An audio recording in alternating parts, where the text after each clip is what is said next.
What if you wanted a gaming PC, but you had no space?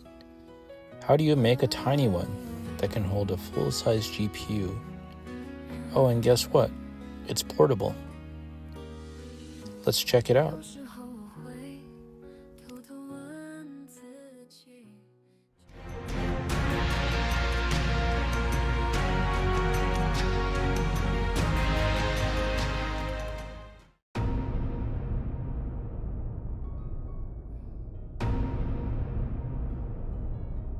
So here it is, the tiny PC, or what a lot of people call the lunchbox style PC.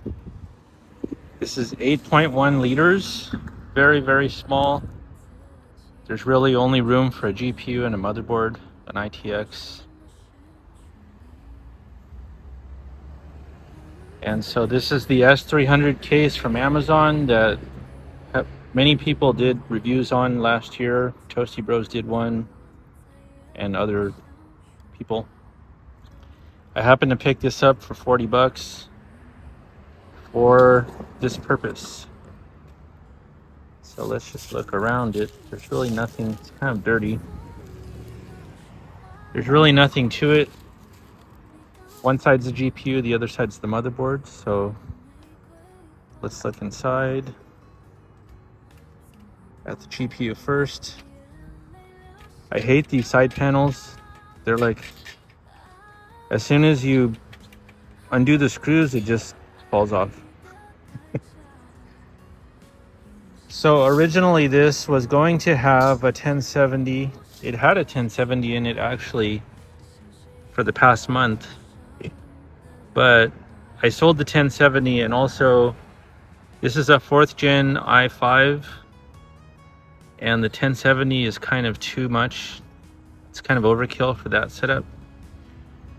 So I went with this instead. So this is an RX570, 4GB, the one that I painted white. And it turns out, actually, if you look,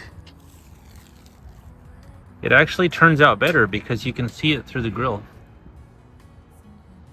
So I think that this is perfect for this setup. And so there's a cable that goes here. This is a riser cable from the motherboard. So you have to bolt that there. This clicks in, and then you have 2 spots right here to mount it. So you can really put anything you want that'll fit here. Probably like a 2080 or a 3060 or something. So that's cool. And then you have the handle so you can carry it around. It's kind of heavy. Oh, should have weighed it. Be curious to know how much it weighs. I would probably say like, probably 12 pounds. So let's take off this side and we'll look at the back.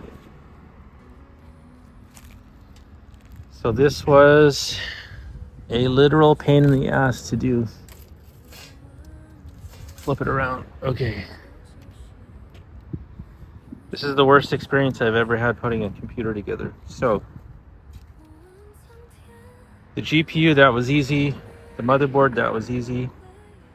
So this is the same one you saw in the unboxing of parts that people sent in to check out on the channel. This is a weird board. It's an ITX Gen 4, but it's just a 4-core. There's no hyper-threading, and it uses laptop memory.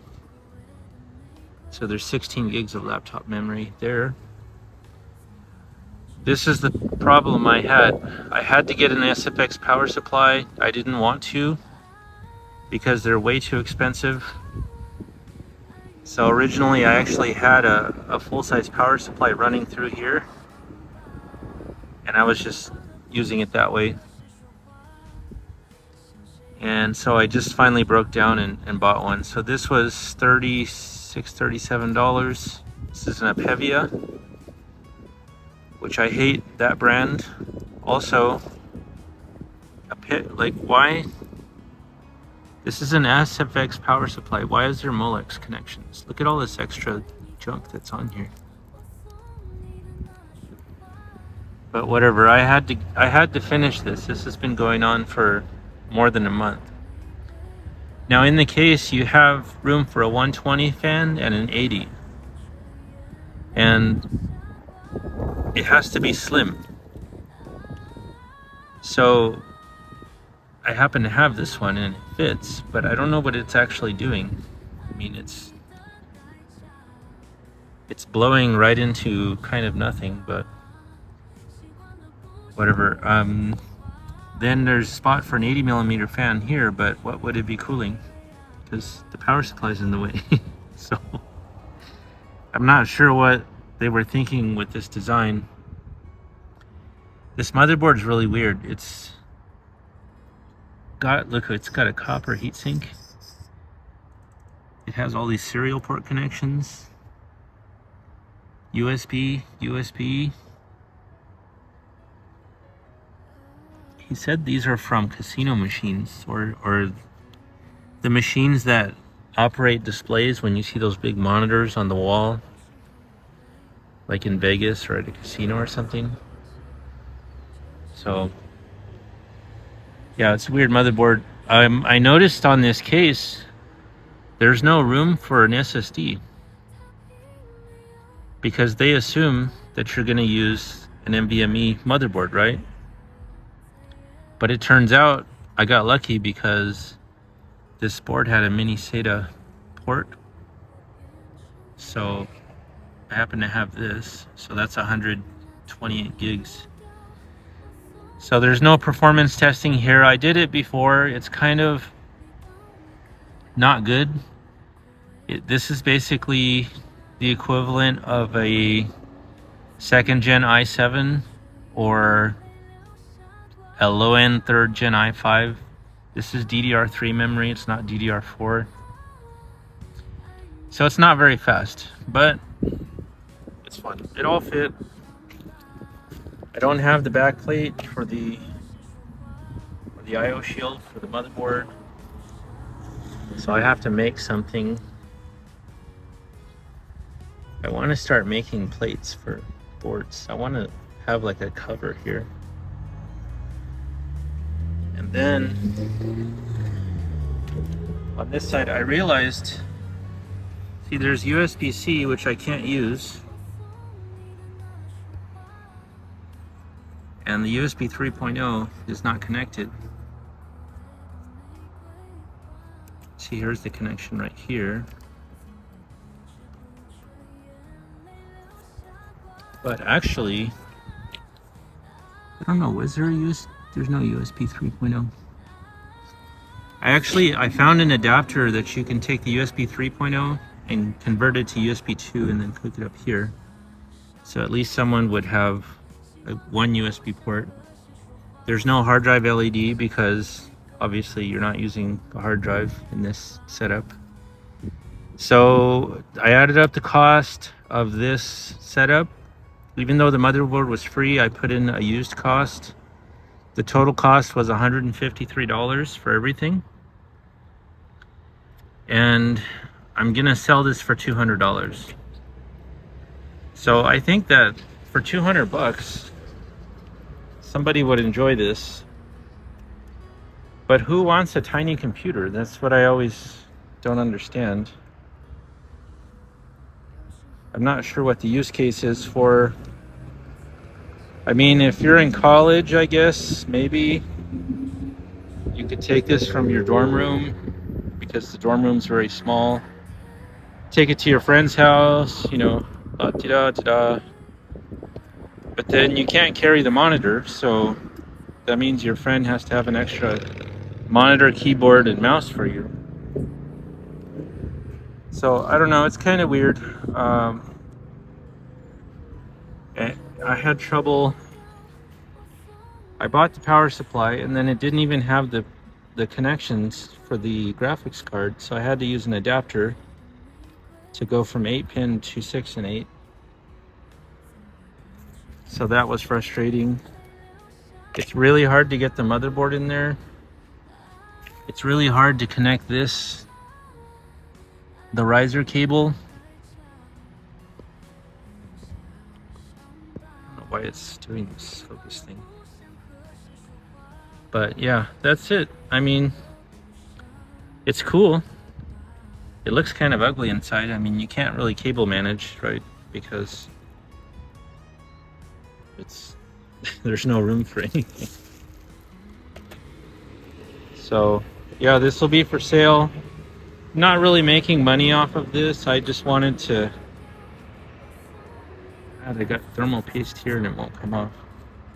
This was just one of those things, you do it just to do it because it was fun. But I wish I hadn't have done this, because the time it took me to do this, I could have built 3 gaming PCs. But what do you think? For 200 bucks, is it worth it? RX570, 4GB, tiny case, i5 4-core only, 16GB DDR3, 120mm fan intake, and the crappiest SFX power supply I could find. At least it's new though, it's not used. And then, oh, there's a filter. There's a magnetic filter on the bottom.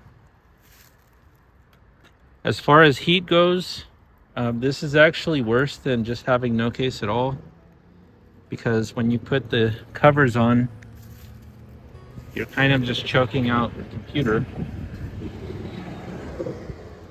So what's going to end up happening is, if there's no backplate, it's just going to start sucking in air from here, and there's no filter. And I guess the air comes out of the top. But this is definitely not a thermal situation. I'm sure Steve at Gamers Nexus would laugh. I mean, the panels don't even seal. Like right here,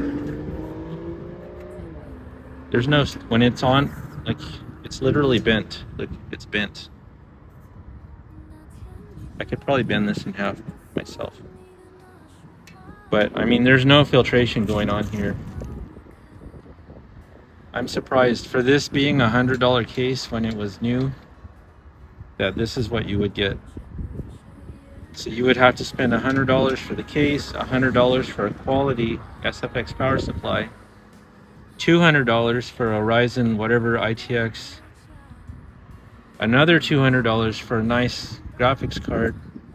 So you're at like $500 or $600, and it's still not good.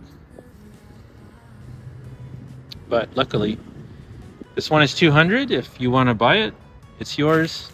I'm gonna put it on Java, and the reason why it's, you know, somebody would say, well, you can get $250 for it.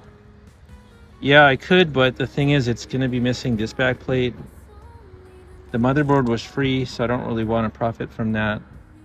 It's basically just the sum of the parts that I bought and then a little bit of labor for myself.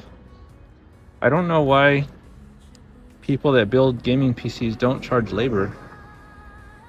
I mean, they spend 2 weeks putting a computer together, and then they make $75, and they say, oh, look, I made $75. But you didn't. You just got paid for putting it together. There was no profit. It's income, but it's not really profit. Anyway, tell me what you think. If you have a handle case, which one do you have?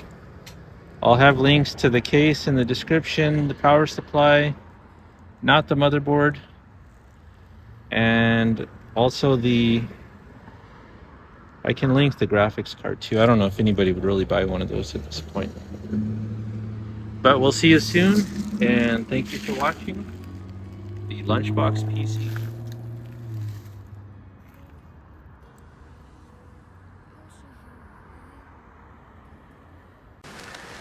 This is not over.